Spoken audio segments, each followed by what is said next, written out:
ভারতীয় jute mill সংগঠনের সাধারণ সম্পাদক আমার সাথে উপস্থিত আছেন। আপনাকে একটা প্রশ্ন করব যে পশ্চিম বাংলায় 14 বছরে কটা শিল্প এসছে বা কটা জুট মিল এসছে? আর আরেকটি কথা যে সিঙ্গুর নন্দীগ্রামে একটি ভালো কারখানা হওয়ার কথা ছিল, 1 লাখ টাকায় গাড়ি পাওয়ার কথা ছিল। তৎকালীন সেই সময় মুখ্যমন্ত্রী বুদ্ধদেব ভট্টাচার্য বলেছিলেন যে 1 লাখ টাকায় গাড়ি পাওয়া যাবে, সেই কারখানাটিও চলে গেল। তাহলে যুব সমাজের ভবিষ্যৎটা कोथाय? देखिए, सबसे बड़ी समस्या पश्चिम बंगाल को लेकर कि एक समय एक ऐसा पश्चिम बंगाल का एक नाम था पूरे विश्व में कि एक इंडस्ट्रियल हब, और एक समय में पूरे भारत की राजधानी हुआ करता था।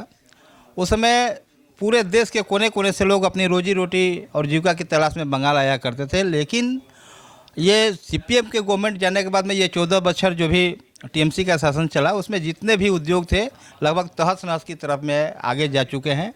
सबसे अगर बंगाल में 3 ठो जो जीविका का साधन हुआ करती थी मिले, उसमें एक आता था चा, दूसरा नंबर था जूट और तीसरा नंबर था रबर।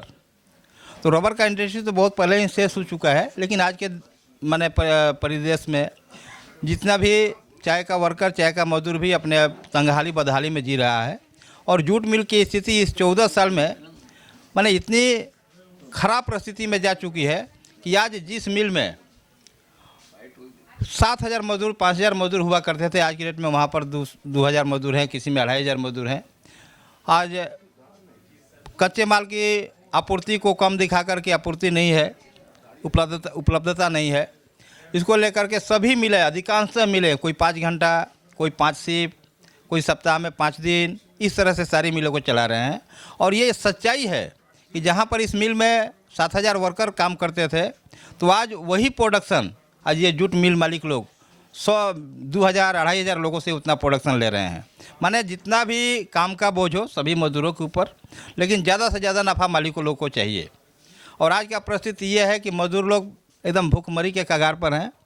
कोई भी जितना भी रिपोर्ट के हिसाब से अभी यही बताया गया है कि 60 से 64 लाख बेल का उत्पादन था 2025 में, और उसमें से लगभग 30 लाख बेलें प्रोडक्शन के लिए इस्तेमाल हो चुकी हैं, और 34 लाख लगभग बेल अभी भी स्टॉकिस्टों द्वारा चुरा करके रखा हुआ है फ्रॉड के माध्यम से, जिसके वजह से जूट मिल में इस तरह का शतरंज उत्पन्न हो गया है कि मजदूर किस तरह से अपना नौकरी बचा कर रखेंगे, इसको समझना मुश्किल हो गया है। इसी को देखते हुए एक 14 तारीख को मीटिंग बुलाया गया था लेबर दफ्तर के माध्यम से। उसमें यह डिसीजन हुआ है कि जितनी भी समस्या अभी हैं इसके लिए सेंट्रल लेबर मिनिस्टर से मिला जाएगा, और जितना जल्द से जल्द जितने भी जमाखोर जूट का गोडाउन में रखे हुए हैं माल ढो, उसको जब्त करके इस मिल को पुराने स्तर पर जिस तरह से सुधारा जाए उसको सुधारा जाए। और उसके बाद में 14 तारीख में जब ये बात फाइनल हुआ, तो कुछ मिलों का रिपोर्ट है कि ये हुआ कि जितने भी स्टॉकिस्ट जो माल का कालाबाजारी करके रखे हैं उनका स्टॉक को लिमिट किया जाएगा, उनसे माने माल को वापस छीना जाएगा। उसके बाद में देखा गया कि बहुत सारे मिलों में जूट का आवक बढ़ गया है। 14 तारीख से पहले जिस मिल को 2 गाड़ी 2 लॉरी भी माल नहीं मिलता था, अब किसी किसी जूट मिल में 20 गाड़ी 25 गाड़ी डेली आ रहा है।